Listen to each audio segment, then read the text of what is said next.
Thank you, Chair Stauber. I will say it's very refreshing to be here today to discuss two bipartisan critical minerals bills. Both H.R. 7662, the Critical Mineral Security Act, sponsored by Representative Houlihan, and H.R. 7807, the Intergovernmental Critical Minerals Task Force Act, sponsored by Representative Obernolte, take common sense approaches to secure our critical minerals supply chains. Everyone in this room agrees that we must proactively manage the minerals that are crucial for our country's energy future. We all rely on secure sources of minerals that affect so much of our everyday lives, from our cell phones to solar panels. And we all want to make sure that in the process of procuring those minerals, we're keeping workers, the environment, and our economy safe. To improve health, environmental, and labor standards across the globe and to diversify our supply chains away from bad actors, we first need to better understand where critical minerals are and who controls them. The Critical Minerals Security Act would fill in critical information gaps by directing the United States Geological Survey to report on critical minerals around the world, where they are and what's being extracted, and who is mining them. And while understanding mining is essential, it's not the whole picture. Recycling already plays a key and growing role in our supply chains. I understand the Senate plans to better incorporate recycling into the Critical Mineral Security Act, and I fully support that common sense addition.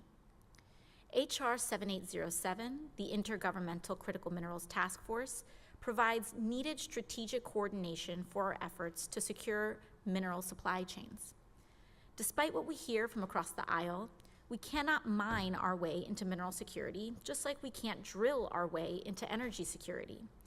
This bill brings together all the agencies working on critical minerals, along with state, local, and tribal governments, to coordinate these efforts. We need a whole-of-government approach to securing our mineral supply chains that looks beyond just domestic mining to international trade, recycling, and the efficient use of our minerals. A holistic approach is better for people, the economy, and the planet, and it makes us more nimble, adaptable, and secure as a nation. The next bill, H.R. 8952, the Crow Revenue Act, is billed by its sponsors as delivering much-needed revenue to the Crow tribe. While I strongly support the Crow tribe's right to economic self-determination, this bill is a bad deal. Right now, private landowners, the Hope family, own mineral rights to land within the boundaries of the Crow Reservation in Montana. In exchange for the Hope family giving their mineral rights to the Crow tribe, this bill would give the Hope family over 4,000 acres of coal-rich federal land in the nearby Bull Mountains. The idea is that the Hope family would sell or lease their new land to the Signal Peak coal mine, and the Crow tribe would share in revenue from the mine.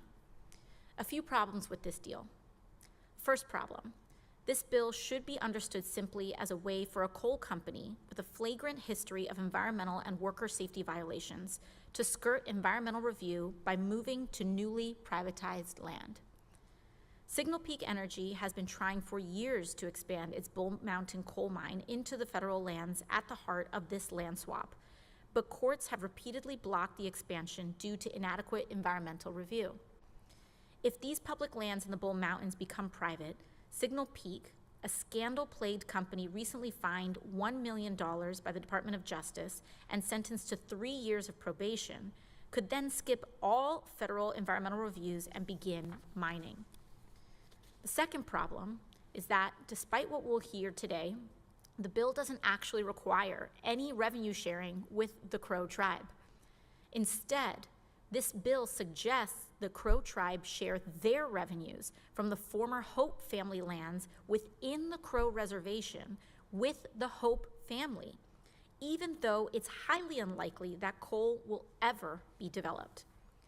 I ask unanimous consent to enter into the record this letter from the Aspaloki Alatis Alliance, an organization of Crow members living on the reservation, which says in part, quote, the Hope family would receive 100% of the royalties from the Bull Mountain tracts, as well as an unspecified share of the royalties from the 100% tribally owned Hope family tracts.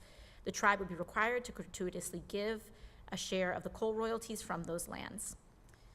There are also no requirements to the bill that the Signal Peak or the Hope family are under any obligations to enter into agreement to share the royalties fairly. Without objection, entered. Thank you.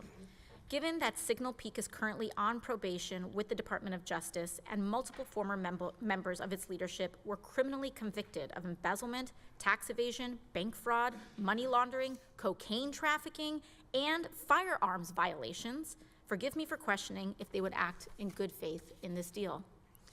I look forward to hearing if the bill's sponsors have fixed this section, as promised in the Senate hearing on the bill, but I remain skeptical that even a fix would be a good deal for the public and the Crow tribe.